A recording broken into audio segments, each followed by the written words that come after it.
అభివృద్ధి ఎక్కడ ఆగదు. అదే విధంగా మేము పనిచేస్తున్నాం. ఎవరు ఆందోళన చెందకమని చెప్పినాం. ఈయనే మా 39 మంది ఎమ్మెల్యేలను అడ్డు పెట్టి నేతా కార్మికుల కోసం ఉద్యమం చేస్తా అంటున్నాడు.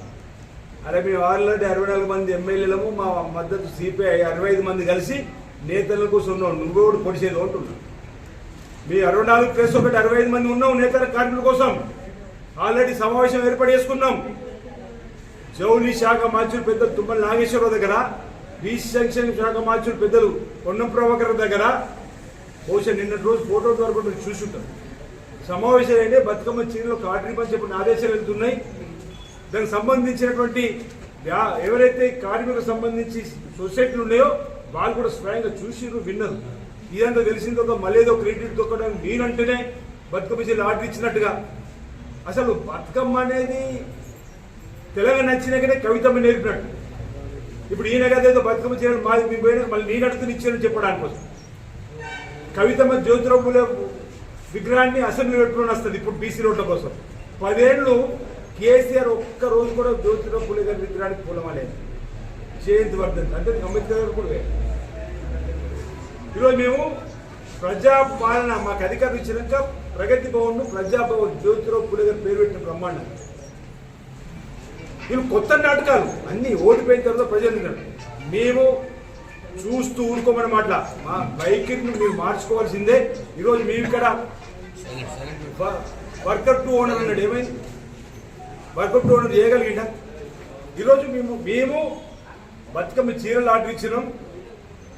నేత కార్మికులను ఆదుకోవడం కోసం మేము నిలబడి ఉంటున్నాం. ఖచ్చితంగా నేత కార్మికులు పని ఉండాలని ఆల్ డిపార్ట్మెంట్ సంబంధించినటువంటి బట్టను ఇక్కడ ఇవ్వడానికి కోసం కూడా ఒక జీవోని తీసుకురాబోతుంది ప్రభుత్వం చెప్తున్నాం. అంటే ఇదంతా కూడా తెలుసుకొని ఇక్కడికి వచ్చేది నేను 9 మంది నేతల కార్మికులకు సంబంధించి ఓట్లు దండుకోవడానికి కోసం నేనేదో పోరాటం చేస్తే వస్తుందని చెప్పడానికి ప్రయత్నం చేసినాం. నీ పోరాటం అవసరం లేదు. నీ 39 మంది వ్యక్తులు అవసరం లేదు. మేము 64 మంది ఎమ్మెల్యేలు ఉన్నాం. ఒకటి మా సిపిఐ అనుబంధ సభ్యులు నాయకులు ఉన్నారు. 65 మంది కలిసి నేతలకు మేము న్యాయం చేసుకుంటూ మా ప్రజలకు న్యాయం చేసుకుంటూ 6 గ్యారెంటీలు అమలు చేసుకుంటూ ఈ ప్రాంతాల అభివృద్ధి తీసుకుపోతాం. సాగునీటి రంగంలో మీరు చేసిన విధ్వంసం, ఆర్థిక రంగంలో చేసిన మీరు విధ్వంసం ఇక చాలు. ప్రజలకు అర్థమైంది. నీ మాటలు విధ్వంసం ఆపకపోతే ప్రజలు మీకు లోక్సభ ఎన్నికలు కూడా చక్కటి తీర్పు మీకు ఇస్తారు. ఒక్క సీటు కూడా మీకు రాకుండా ప్రజలు తీర్పిస్తారు. మీ మాటలు అహంకారపూర్తి వాక్యాలు ప్రభుత్వం పోయినా మీ మాటల తీరు ఏదైతే ప్రజలు గమనిస్తున్నారు.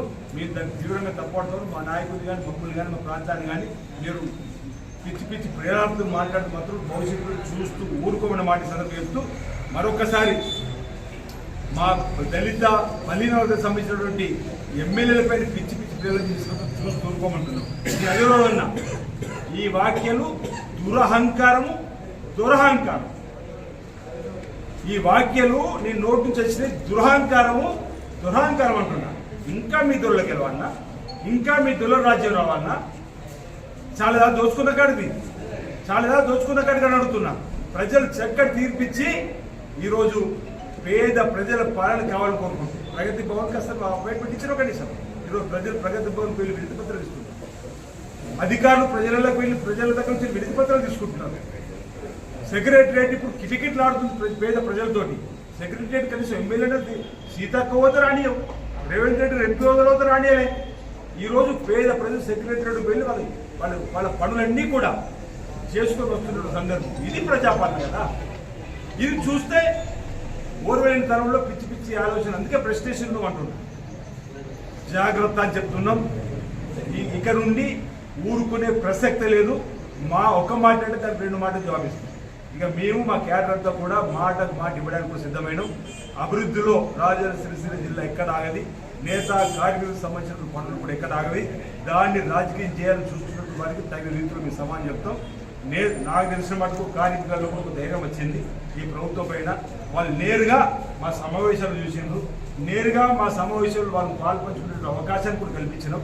స్వయంగా చూసింది కాబట్టి ఒక నమ్మకం కుదిరింది. ఆ కుదిరిన తర్వాత నేను రాజకీయ డ్రామాలాడేటువంటి రాజకీయ డెవలప్ చేసిన మాటగానే మేము భావిస్తున్నాం. ఇప్పుడు రాజన్న సిరిసిల్ల జిల్లాకు సంబంధించిన గమనించాలని చెప్పుకో జరుగుతుంది. సెలవు పని దినాలు పోతే పోతాయి. మేమైతే సంవత్సర కాలం అంతా నేతలు పని ఉండాలని చెప్పి కోరుకుంటున్నాం. ఆ విధంగా ప్రణాళికలు రచించబడుతున్నాయి. ఆ విధంగా మీరే చూస్తున్నా చెప్తున్నారు. మేమేమంటున్నాం, ఉపాధి కల్పించే బాధ్యత ఇది ప్రభుత్వానికి ఉంది.